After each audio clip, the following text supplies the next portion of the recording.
Welcome to Business Talk, the online talk show where we take the deep dives into the latest trends and insights shaping the business world. And today we've got a very distinguished guest with us, Rob Enslin. He's the co-CEO at UiPath, which is a leading provider of, there's the word, AI-powered enterprise automation software with over 3 decades experience. Rob still has all his hair though. Rob, great to have you on the show. And I must say, AI, it seems to be the biggest technology disruption we've seen since the internet. But it didn't just come about overnight. You know, people have been talking about AI for a long time. Maybe you could just provide a brief overview of what UiPath does for our viewers who might not be familiar with UiPath, firstly. And secondly, why are we all just falling over ourselves to talk about AI at the moment? Yeah, thanks, Michael. Thanks for having me. It's great to be a great opportunity. UiPath was founded in 2005 in Romania, and we have focused on the automation category for a very, very long time. We have been building AI capabilities into our platform very, very early on. We have something called computer vision. We have lots of machine learning modules in there. We have work that we do with TensorFlow and transformer models and all the buzzwords that people talk about with AI. UiPath has 10,800 plus customers, more than 67% of the global 2,000, a significant part of the SMB market, and has expanded dramatically in the last 5 years, focused on robotic process automation, expanding into things like document understanding, test suite, the testing environment, and being able to allow employees, what we call citizen developers, to actually even build their own automations, which makes it very exciting for our customers. What's exciting about AI and why it's so not fashionable is the word I would use. It kind of is fashionable. I even had to download ChatGPT for my wife on Saturday because she actually said she wants to be part of it as well.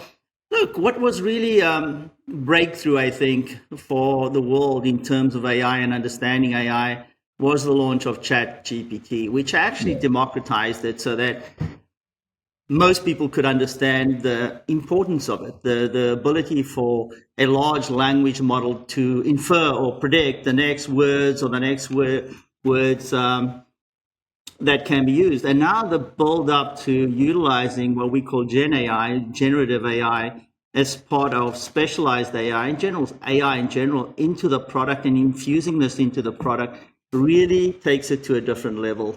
The quality, and I'll give you a simple example, the quality of being able to use generative AI, whether it's the OpenAI large language models or other large language Llama 2 that are out there, actually provides an incredible capability for companies. And a simple example at UiPath is, we created a product which we launched in September before the big buzz in September of 2022 called Clipboard AI.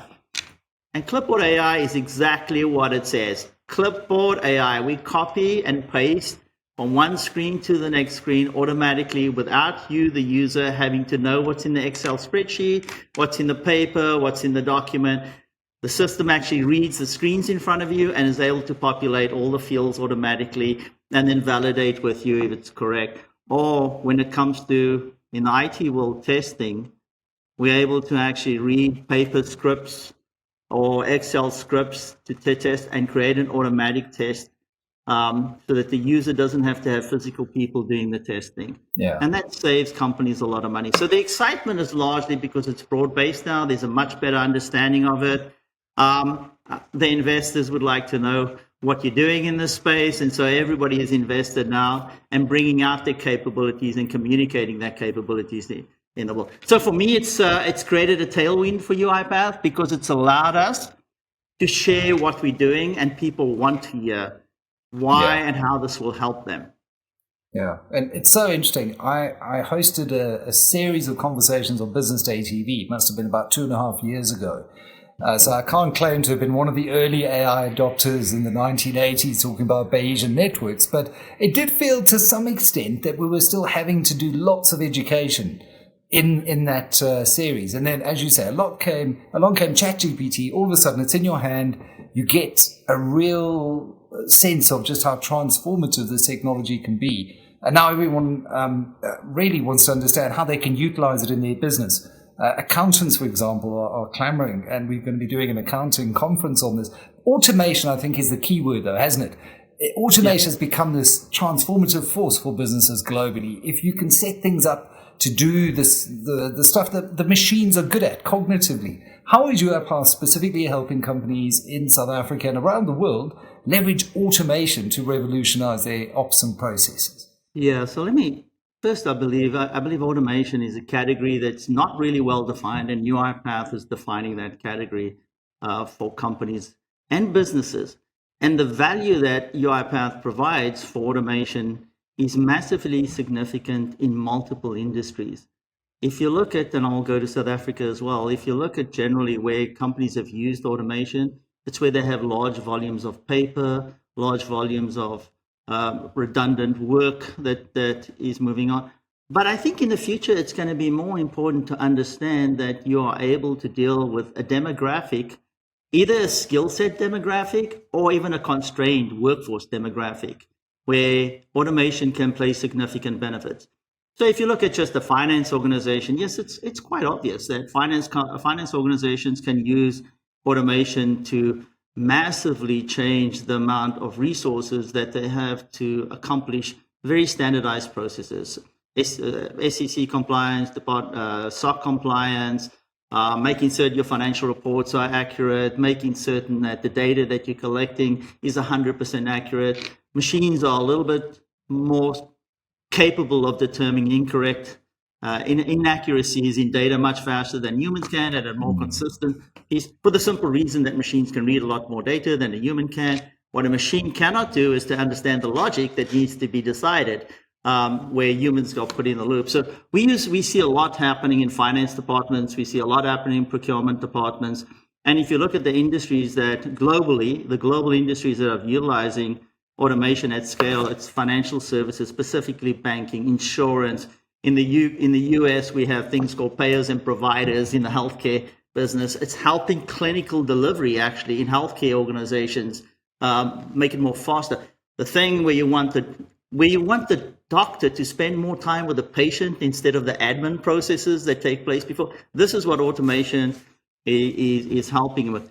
And I spoke a little bit about constraints on labor. So when you think about some of the social countries in the world, the Nordics, right, where they don't have an increasing population, their population is slightly decreasing, but they have more and more services they have to provide for their citizens. In the healthcare, after the pandemic, the healthcare was under significant constraints in these markets. And in order to accomplish what they needed to do with doctors, they used automation to take out all the administrative functions and allow nurses and physician assistants time to spend with patients in a much more highly effective way without having to go hire more nurses, more physician assistants, because they simply weren't available. And I think that's where automation is going to continue to play a big role. And then the piece that I believe that's big in automation is when you look at all of the software that runs companies today and the ability to change that. It's not that easy anymore to massively change some significant transaction systems. Automation can sit on top of that. It can actually really help companies change their business processes, adapt it on the fly, and provide better quality of service, operational efficiencies much, much faster in a world which is getting faster. Yeah, the more things change, the faster they change.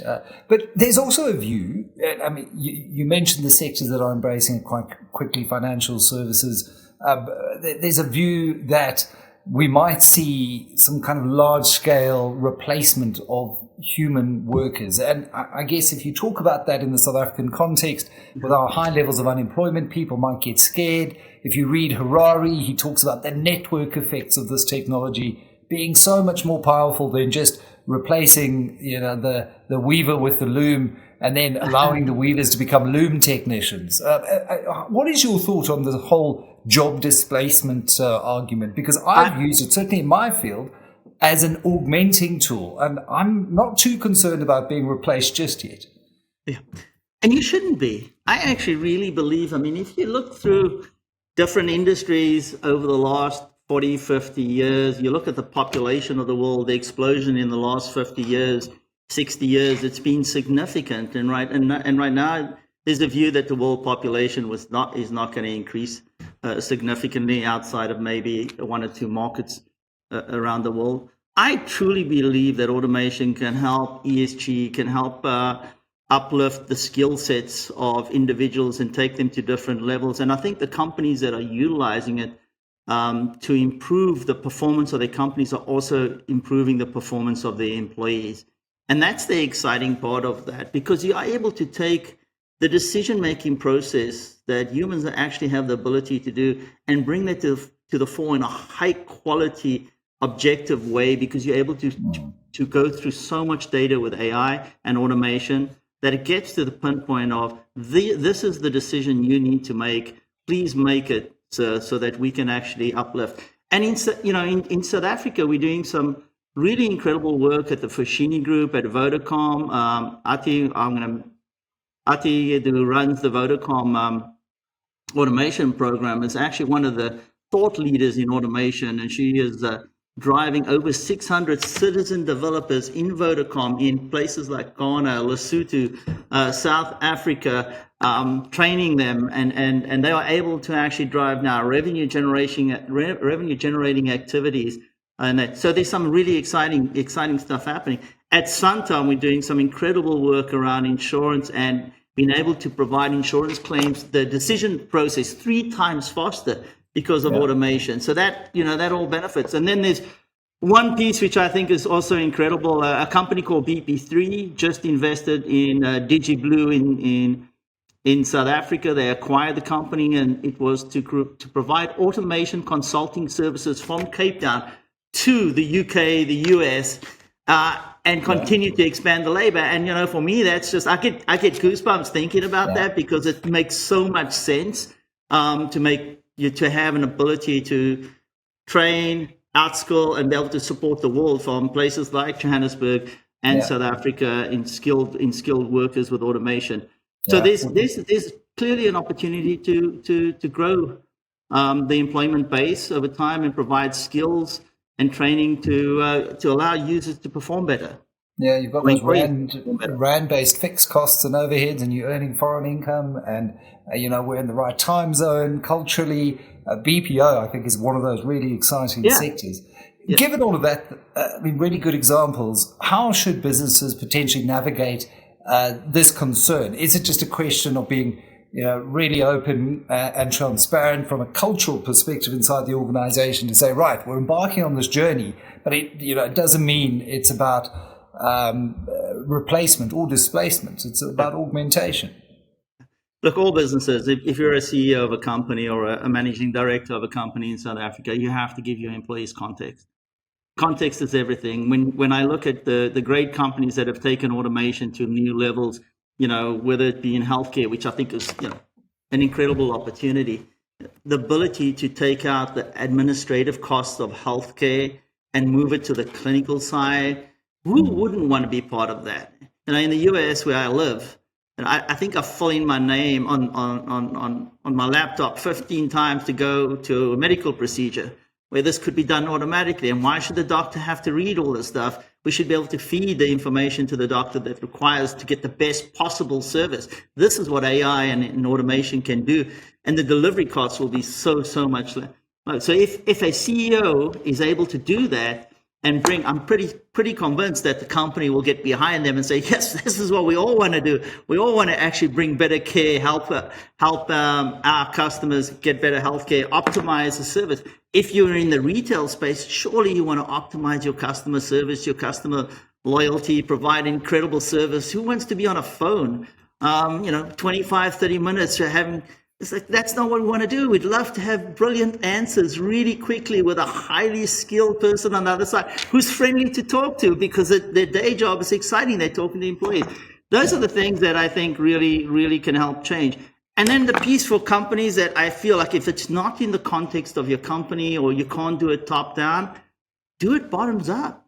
Vodacom is a classic example. The citizen developers empower your employees give them the skills to actually do it for themselves, make their days better. And I've seen great examples of this where companies say, look, our top-down approach, it doesn't work. We can't. Everybody rebels against us when we say you have to do it top-down. And what we did is, we in the world of creative, we hire creative people. Creative people don't want to sit in a spreadsheet, don't want to sit with administrative duties. They actually want to get in and create. That's why we hire them.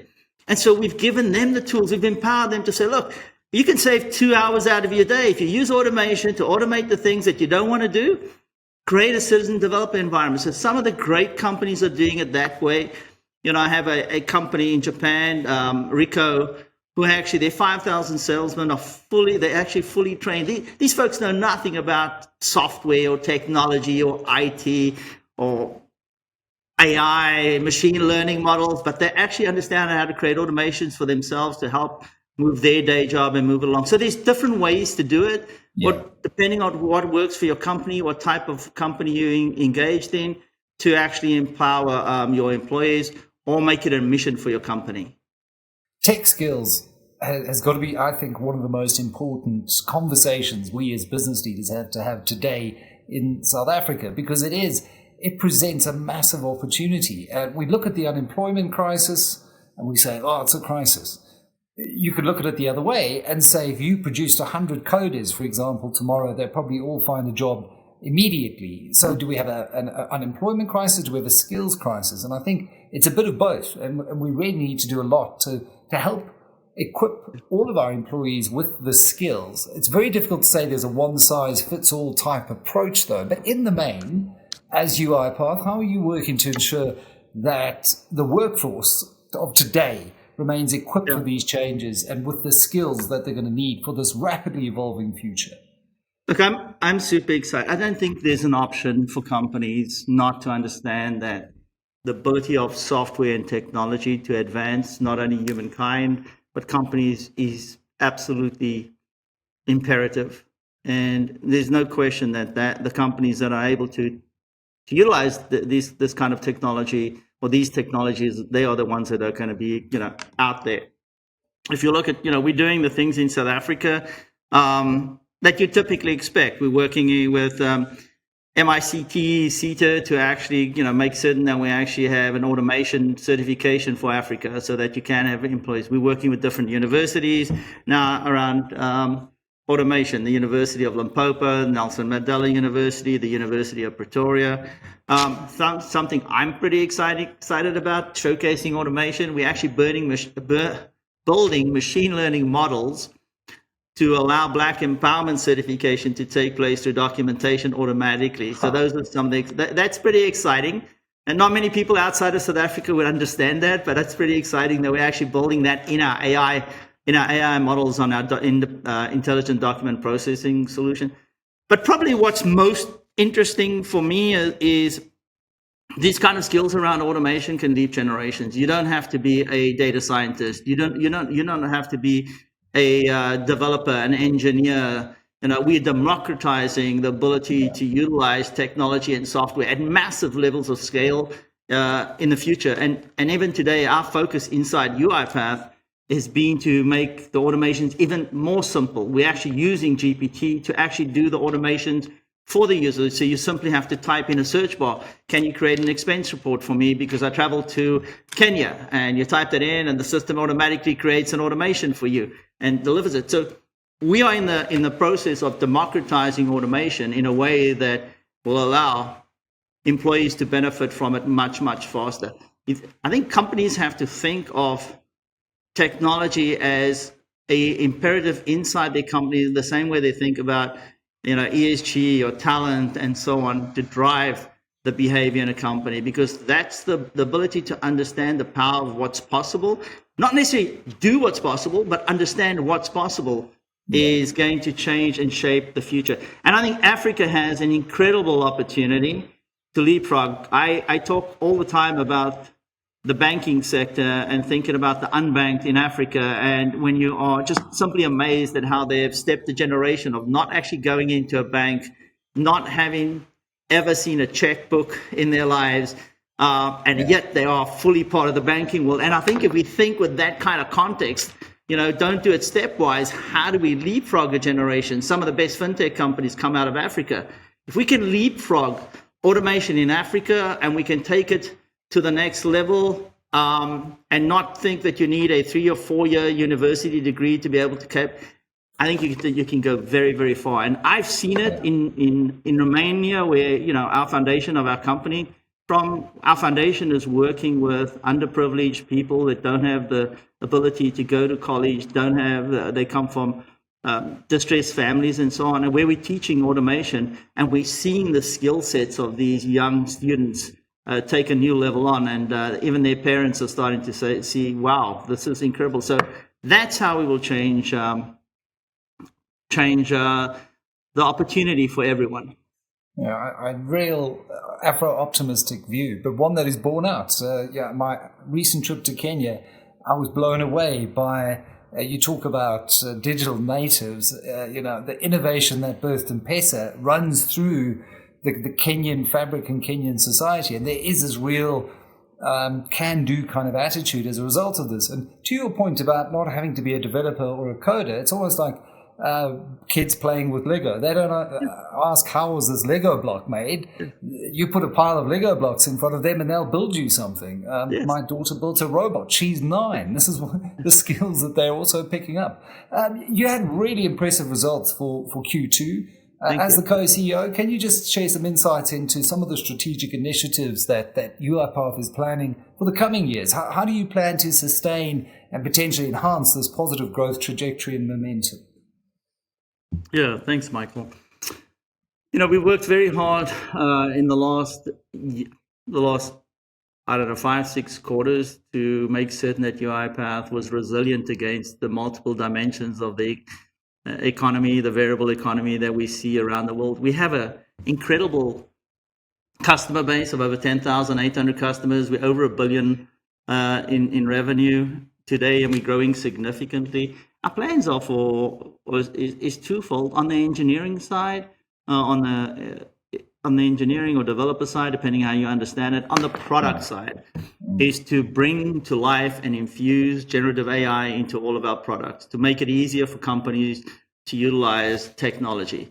On the document understanding side, intelligent document, I spoke a little bit about Africa, what we're doing for the ability to read documents, to actually take information out and to act on it. The ability to make certain that automation is democratized in a way that everybody in the company can benefit from it and use. That's using GPT and different versions of GPT to drive it. So we are focused on making certain that our product scales and that automation can help businesses on the competitive side to be highly competitive and do things at speed. Speed's incredibly important in the future. The world's not getting slower. The world's getting faster. And in order to cope with the speed of which things are happening today, you have to have the capability. And this is what we want to provide our customers. And then lastly, we want to expand into markets like Africa, where we have significant investments in this market. We believe in Africa, we believe in the opportunity in Africa, whether it be through education, partnerships, and continue to expand. Our presence in Africa is very, very important for us. And we believe that there's multiple markets around the world where we have that opportunity. Remember, we're a young company growing really fast, and we're excited about the opportunity. So, it reminds me of a conversation I had with Michael Jordan recently, who's equally excited investing in AI companies, but not the creators of AI necessarily, just those companies that are going to see these tools, see the Lego blocks and build something amazing with them, revolutionize their own processes and industries, much the same way that refrigeration did for companies like Coca-Cola and brewers and bottlers. Very, very exciting, enlightening conversation. Great chatting to you, Rob Enslin, visionary leader in the world of business and tech, co-CEO of UiPath. Take care. Thanks, Michael.